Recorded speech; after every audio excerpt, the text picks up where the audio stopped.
It's Brian Preston, the money guy.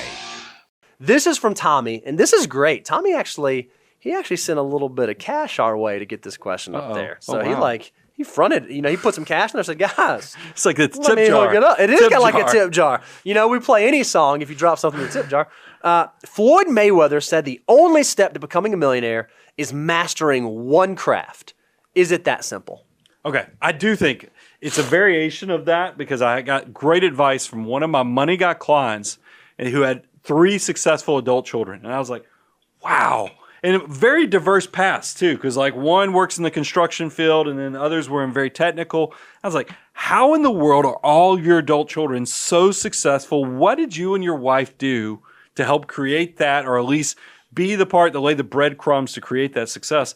And he said, all I told my children was, figure out what you do world class, top 5% that you have a talent for, and then go pursue that. And his logic that he told me, he says, look, if you're somebody who cuts hair, the top 5% in the world of who's cutting hair and doing hair, they're the ones doing the $1,000 haircuts. I mean, you can build wealth doing about anything if you're world class in it. So you do have to figure that out. Now, I will tell you, I used to go talk to high school students, and it used to break my heart when I'd say, how many of you guys, how are you going to build wealth and what's your plan? And a lot of them would raise their hand. They say, I'm going to be a performing artist. I'm going to go play. Professional athlete.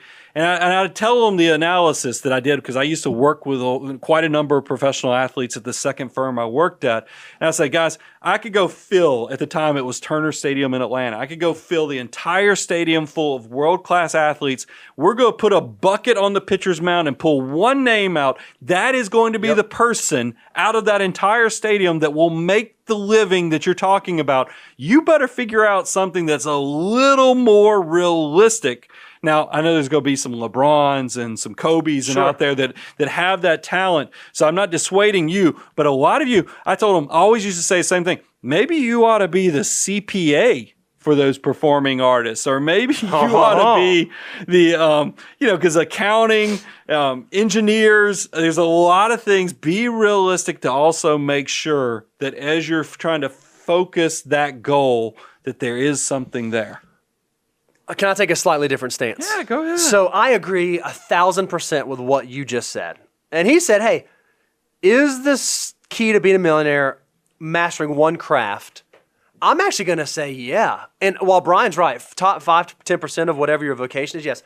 If the only craft that you master is deferred gratification and saving your income and living off of less than you make, mastering that one craft will lead you to millionaire status.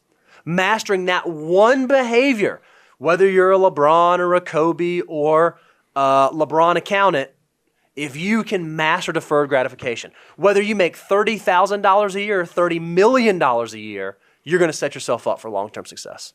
That's a good point. And I like, by the way, because I always used to make the joke, because Air Jordan, he could leave from the free throw line and dunk the ball. Yeah. I said I never could do that, but man, slicing and dicing a tax return, I'm your Michael Jordan for that. So there is something to be said. Figure out what talent you're good at and do it.